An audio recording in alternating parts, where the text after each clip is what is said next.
What's up, everybody? Welcome back to episode 2 of the week of Study Hall here on UFS University. My name's Tam. This is Travis and Tyler. And what Study Hall is for the unenrolled is we take a bunch of your guys' UFS topics as well as our own. We sit down, we discuss them for your amusement, entertainment, and knowledge. So with that said, if you like the content, go out to patreon.com/TCG University. Hit one of the tier levels and get a bunch of cool perks. So with that, I'm going to go ahead and jump into topic 2 of the week, which is the Marketplace Watch. We tried to do this every set where we talk about what cards are good, what cards are bad, what cards are expensive, and why. So, like an asshole, in between the break, I took 2 extra minutes and I pulled up Rochester CCG. You can find cards on Rochester CCG as well as Legend Wolf Games, as well as TCG Player. Like you can find all sorts of cards on all sorts of amazing places, and all the prices are fairly comparable. I'm sure there's some ups, there's some downs by a couple dollars, but I just jumped on Rochester to look at these prices, and the most expensive card in the set currently is Tyler. Any guesses? I'm gonna. Travis, any guesses? What he thinks? Oh, hold on. I'm gonna say Nutcracker. Nutcracker from Street Fighter versus Darkstalkers. Do you think the most?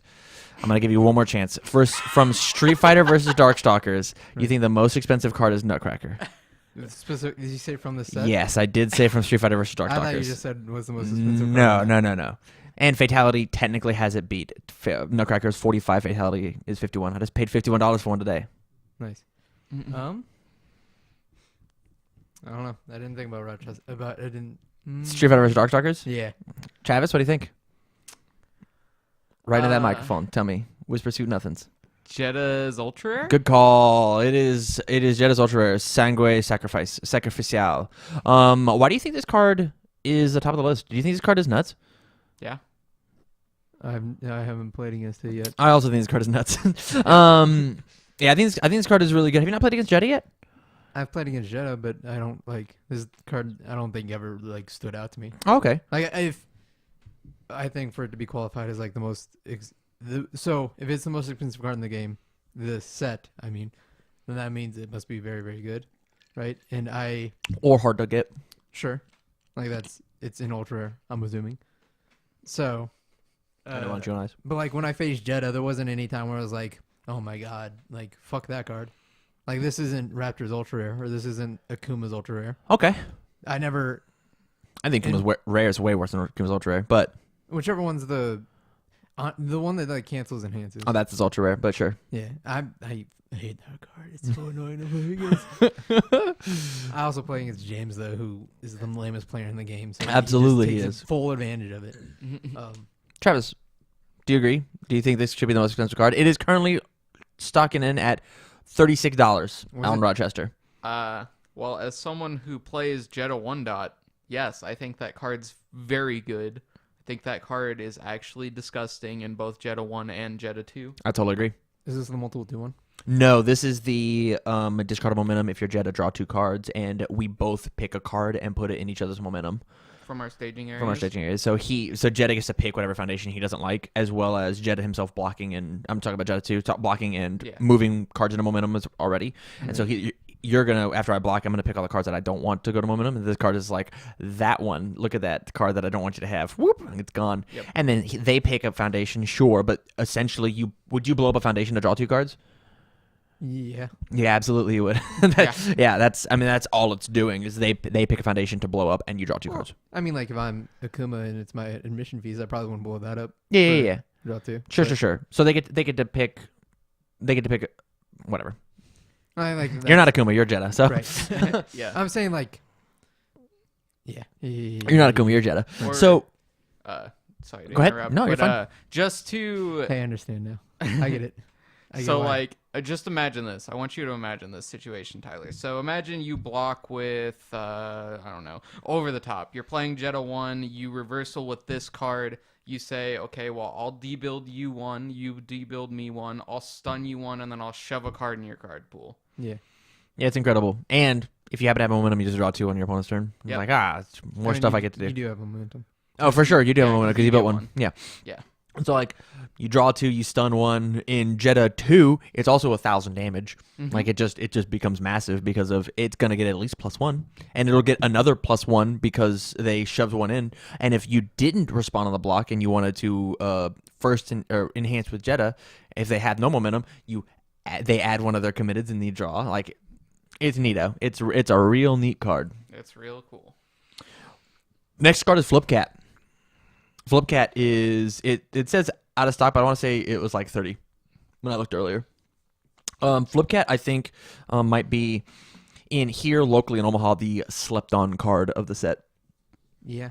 I think that's definitely true. I think we just don't have them, and so we're not playtesting with them. I think we have 3 that we have access to total.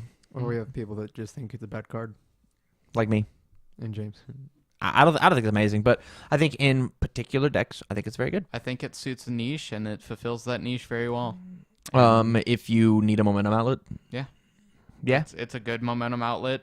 It's really good under evil with confronting Jeddah. What difficulty is it? It's not saying here. It's a 4. Okay.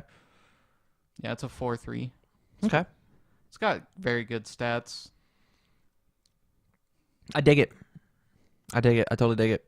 The next card is Ken 2, the foil one. We're not going to talk about that. It's just a chase card. There's no reason. Yeah. It's just like rare. Cammy. Yeah. The ultra rare Cammy. But from I'm Street glad this Fighter. one's only 30 and not like $1,000 like the first chase card was. Yeah.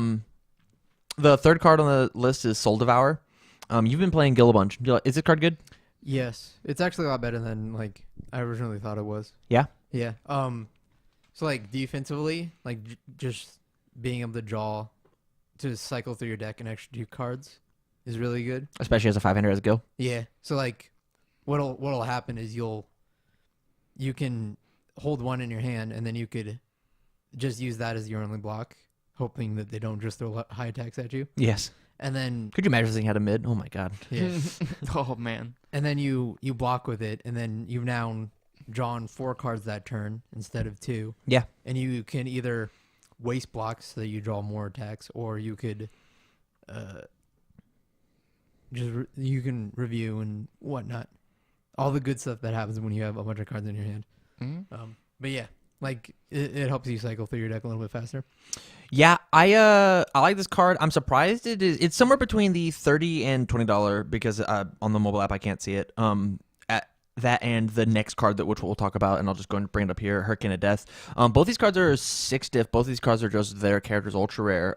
So far we've got Jetta's ultra rare. We've got Flipcat, which is Felicia's ultra rare. We've got Gil's ultra rare. We've got Raptor's ultra rare. I really dig that these ultra rares are not crazy expensive, but they're definitely. I'd play a 4 of all of these in everybody's deck. I'd do that easy. For sure. Yeah. Why wouldn't you play 4 of all of these in whatever deck you're gonna build? How many Soul Devours do you play in your deck? 2, but it could be a 3. It could be a 3. Yeah. You wouldn't put it to 4. You think the 6 is too heavy? A little bit, yeah. It's also like the time it becomes like, so again the problem is like Gil's a 5-hander. Yeah. So like you want your attacks to be like really good because you can't rely on the draw to like get you there. Like it has powerful 4, which And 4 more speed. right, it's powerful 4 speeds like, and then when you're in deadlock, it is also very very good Yeah. because it's a 6 whenever you want it to be. Yeah. That's really good. Actually, I never thought about that. Yep. Yeah, but you got to get to deadlock for that to happen, which Hopefully you don't. I mean, hopefully you do. It's like If they're in deadlock, your +4 speed doesn't matter. I mean, like he can survive in deadlock enough. Like he has +4 speed, so like it does matter because you might be able to block 1 or 2 attacks. Okay. But like you only have 11 foundations to block those attacks, and he has +4 to 5 speed on all of his attacks. Fair. So like it definitely hurts him, but I think he can survive in deadlock a lot better than other characters can. Which is why all of his attacks have this static deadlock ability that I get plus damage, and this doesn't count as it ignores progressive. Yeah. Yeah. The fact that you have to be in deadlock to get the full effect out of it. Yeah. And then it is a 6, and it does draw you 2 cards, but like if on defense, they're most likely not going to be blocking your things, or they're going to try not to block your things, so like you don't get full effect out of that either. Do you think it's worth the $25? I guess because it's an ultra rare, maybe. Okay. It could probably be cheaper. I'd maybe do 20. Just because. It might be 20. I can't see. I can Hurricane tell of you Death, now. I think is in the same boat. I think it's played in like 2 decks. I think it being $20 is totally fine. Mm-hmm. I disagree with the next card, Dark Cherry-Toe. Dark Cherry-Toe is actually disgusting, and if I had more Graven Castle Ruins, does this have extra prices? Yeah. Hey, Soul Devour's 25. Look at that. Yeah. And Hurricane of Death's 24. Neat. Yeah, if I think Dark Cherry Toe should easily be a $30 ultra rare, unless it's just being pulled left and right. I think this card does way too much in the game and just nobody's taken it to a PTC and broken it yet. I think the problem Hopefully Chicago. there's that the real only deck I see this being played in Uh-huh. is a Graven Castle deck. Yeah, absolutely. So like you got to play in a deadlock and stuff. You don't have to. Sure. You certainly don't have to. That's where these Graven Castle decks like to be though, because they're usually deadlock decks. So I watched Mark Tyner shoutouts play a fire Dark Cherry Toe Explosion Hurricane Punch missile launcher deck, 1,000 cards, and he would start his turn, and you know what stops Prepare to Fight? Dark Cherry Toe. Mm-hmm. Dark Cherry Toe says that my cards cannot leave my card pool, and so he would stuff 2 cards in with Kung Jin as a form, and then he would multiple to his Hurricane Punches, and then has his first in hands, he would just pop in Dark Cherry Toe, be like, hey, well, now you can't kick them. Now they don't leave, and they can't reduce damage, and you can't do this, and you can't do that, and you're And going to no, die, that- and they get extra speed, and he's going to hit. On the next one, he'd enhance Destroy. All right, I'm going to add in another Windmill Punch. All my attacks are getting extra damage, and nothing you can do about it. And they all have the name Windmill Punch. So we're going to get, hey, now it's got 8/8, and you can't reduce the damage. And it's got extra speed. Yep. Yeah, it was real silly, and fuck that deck. Yeah. Yep. And note, the Dark Cherry Toe does not stop you from using the Windmill Punch static. It only stops your opponent from making cards. Absolutely. It from does your not card say opponents. It just says yours. Or, yeah, it does not say yours. It says your opponents. pool. Yep. So, like, there's just so much this card does. I think no UFS card should probably be above $50, like, honestly. But I think this should probably be up a little bit. But maybe they're just being pulled like hotcakes. Next is Lilith's Cryptic Needle. Let me count where we're at. I don't want to do like 8 of these. 1, 2, 3, 4, 5. This is number 6. Lilith's Cryptic Needle. This is number 7. Well, Unless you're counting. I'm not counting Ken. Okay. Ken's a character. He's a chase card, whatever. Yeah. Lilith's Cryptic Needle. I think this card's nuts. This card says that you can reversal for free, right? Is that what this one is? If your character is sealed or committed, you can play it for free, yeah? Yeah. After an unblocked attack. It's like Eligor, but on Lilith's card. And it gets extra damage, right? No. No, what to do? It seals an attack as an Earth Enhance. Yo. Or an Earth Response. Yo, that's really good. You got Deadlock 3. It's a low attack? It's a 3 difficulty. Man, yeah. Okay, so like everything on this card, like 3, 3, 3, 3, 3, everything on this card is like actually really silly. I'm really glad this is a low, not a mid. Man, I'm glad. Reptile would just eat people alive with this card. Oh, yeah. Wow. Yeah. Yikes.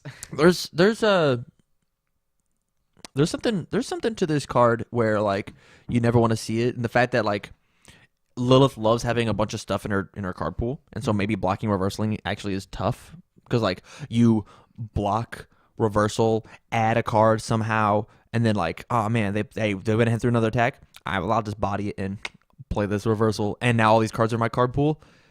Oh man, this reversal is actually for 9 damage. It's 9 speed, 9 damage. Oh no! Like I think that's super good. My issue with it being as good as it is I'm not positive what else is gonna play it. I'm not positive besides Lilith what will play this card. Yeah. I agree. I think right now it's very limited to Lilith. This does not feel like a Nutcracker to me. Of course. This doesn't feel half as good as a Nutcracker. I think it's like a $10 card. Yep. Except for the fact it's an ultra rare and the set's new. Some future character might play it. Speaking of, I don't get how this is a $18 card. Fusion Soul Fist.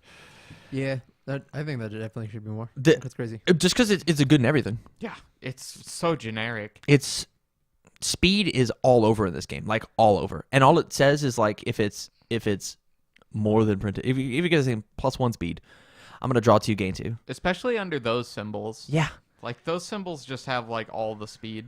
Yeah. They are the master of fast. Yeah.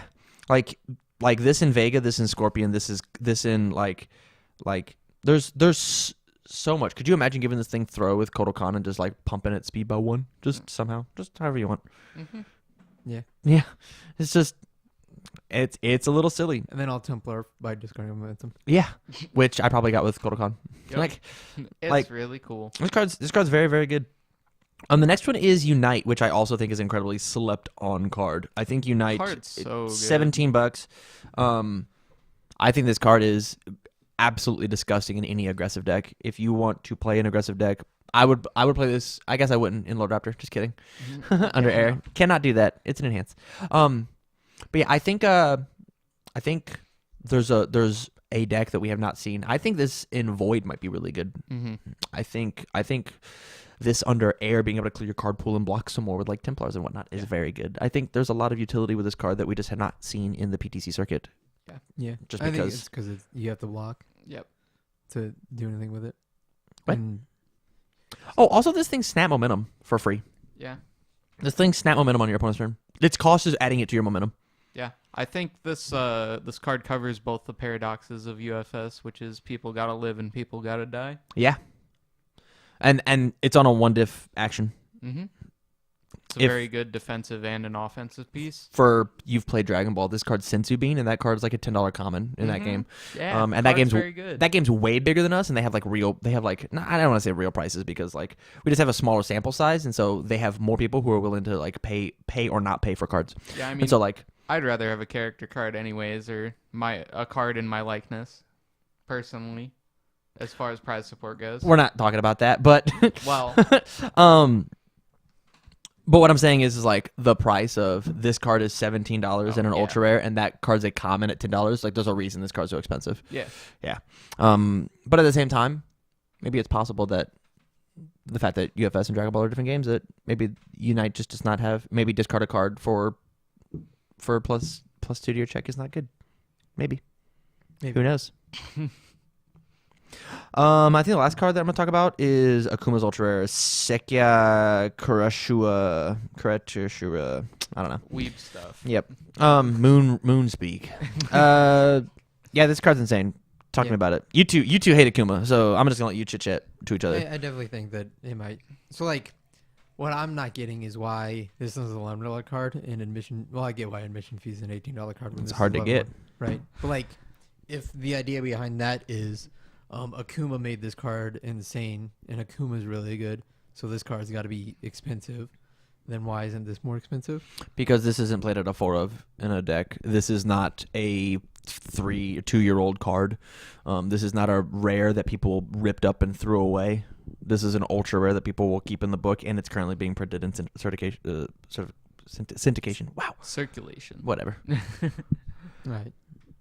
Fair enough. I think supply and demand has affected admission fees more than this card. Yeah. There are still boxes of this. This card is still being printed. This card is being printed right now as you listen to this audio recording. Mm-hmm. Admission fees is not. There is a finite number of admission fees in the world, and the pile that I burned 4 months ago, Right. it's gone forever. It's just making the other ones worth more. You know, I don't actually have a problem with Akuma's ultra rare. I have a problem with his other support more than his ultra rare. It's a good thing we're talking about his ultra now, huh? Yeah. But if I had to talk about the ultra rare, I'd say And you do. I'd say does a little too much for too little. So like We're talking about this is a 2 check. A lot- It's a 5/2 a lot of people talk about how like with a 1 high block. This is garbage. It's a Akuma- 5 low for 5 with powerful 5. This card doesn't do anything.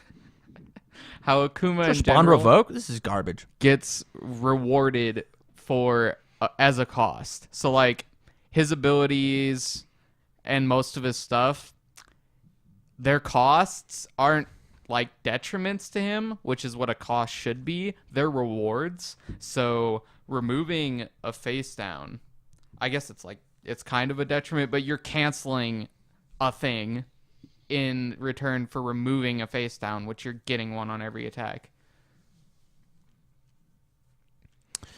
Let me do some counter offers for you two gentlemen. And this is my section of the show that I like to call hypothetical UFS deck design. Would you rather have a card in standard, like a foundation that says enhance remove, discard all other cards in your card pool except for the card being played? Or would you rather this ultra rare say respond once per enhance, or once per attack, or something like that? Or, yeah, it can't say once per turn, but like once per attack, discard a face down. Which would you prefer? I think once per attack would be fine. I think just being able to spam it over and over again is a little too much. I think getting on your opponent's turn, so using this as a block and canceling all of your cool stuff is fine. I think on your turn, I think it's a little much just because of how free the face downs are, especially with cards like Ammunition Fees. Mm-hmm. Tyler, what do you think? I think the foundation would be better. You think the foundation of clear their entire card pool would be better? Clear their whole card pool except for the active card. Yeah. Yeah? Yeah. Why do you think that? So, so like, I guess just hypothetically, if this card existed, it's not doing a whole lot on offense because you clear the card pool and then you get to play like 1 or 2 more cards, theoretically. And then on defense, it's the same thing. You clear your card pool and then you get to block once, maybe again. I think you're missing my point because we actually already have that card in Unite.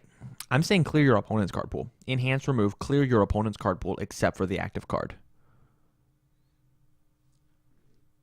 Like, now that I think about it, I think that's better, actually. Into the mic. You have a microphone. As an answer, I think So he's got that's 4 better. face downs in this card face up, and you go enhance, clear those 4 face downs. Okay. Do you think that'd be better? I see what you mean now. Yeah. Yeah. So he doesn't get to do this, or Akuma doesn't get to flip cards. Yeah, I still think that'd be better. Akuma loses all of his attack damage and stun 1. I definitely think, yeah. So like, see, okay. Here's the thing though, is that'll only be useful against Akuma. Yeah. I guess. There are plenty of other things that would be There useful. are It'd be good against for Graven sure. Castle Runes Right, as well. It'd be good against Graven Castle. It'd be good As well as against Insect Puppeteer, Hand Cannon. anything that it'd be good against the Combo Multiple, decks. yes, multiple. because they're not active attacks. It would destroy combo decks. Yeah. Stop multiples. I get it. Yeah. Yeah. So like, yeah, I definitely think that would be better. Yeah. It'd be a fun card to put into the side. False. It has to be the first one because Akuma's Ultra Rare can just cancel that ability. So, Respond, do it. oh, okay, there you go. Respond after your opponent adds a card to their staging area, not as a form. Clear your opponent's card pool, except for the active card. Yes. Okay. That's what it would be. Yeah, that's what it'd have to be. I'm gonna multiple. No, you're not. Out of your league. Eat it, nerd. Okay. Yeah, I think these ultra rares, for the most part, I'm happy that they're up at the top. I think they represent what's crazy good when it comes to the ultra rares, the top 10. When we look at the other cards that matter, I look at Akuma's ultra rare, or Akuma's rare that's $3. I think that's a little underpriced. I think that's easily $5. sure. Dilamento is $5. Demon Realm Awakening is a $5 ultra rare. Confronting Jeddah is a $5 card. Like That card's insane. Prophetic Fulfillment is a $4 card. So like there's these Unlikely Allies is a $3 card, and then we jump into the $2 characters. So like there's not a lot in this set that's actually expensive. The ultra rares, they're not expensive. There's nothing in here that's a nutcracker. But at the same time, we do have the top of the list as a $36 card, which I think is fine. I think if you want to play Jeddah and you want to, he's the most hyped character, price wise, I guess. Because you can play Nero Fatica. It's super worth it. Mm-hmm. Thoughts? Yeah, I agree. Do you think anything on this list is like crazy on the top 10? I think only like 8 or 9 or whatever. Not really. Just besides like Fusion Soulfist, I think that card should be more expensive than it currently is. Do you think it's because people have just pulled a bunch? Or do you think people just like are just sleeping on it? I think people are sleeping on it, honestly. Like, Okay. there's a lot of cool things that you can do with that card that I don't think people are realizing. It's like the thing is like speed hate stops that card pretty bad Yeah, absolutely. because it's like I'm gonna give it plus speed. I'm gonna give it minus speed. If I can give it the same amount of minus speed as you can give plus speed, then the card doesn't do anything. Totally. Until you get cards like Vega, who are just like, hey, this is Right, and this then is it's static. just My my first enhance. is gonna be I do it. Yep. And then I'm gonna gain 2 out of desperation. Fuck. Oh no. Hey, I'll pay 3 and draw a card. Oh no. Perfect. Yeah, I like this list. I think this list is totally fun. For sure. Yeah. If you want to get UFS cards, you should go to Rochester CCG, Legend of Games, or TCG Player. Those have the best deal and the widest selection. So with that, we're going to move on to topic 3 of the week. We should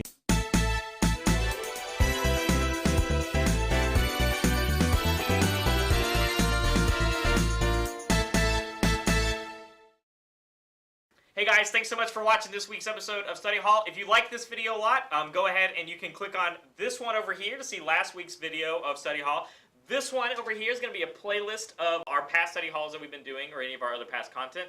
We're going to have another square, I think right over here. Tam's going to put it right there for me. If you're new to UFS and you don't know what we talked about this week, feel free to check that out if you're new and you want to get to know the game a little bit better. And if you want to support us, we brought it up before, go ahead and click on our Patreon. That link's going to be right over here next to me. Thanks so much for watching, guys, and we'll hopefully see you next week.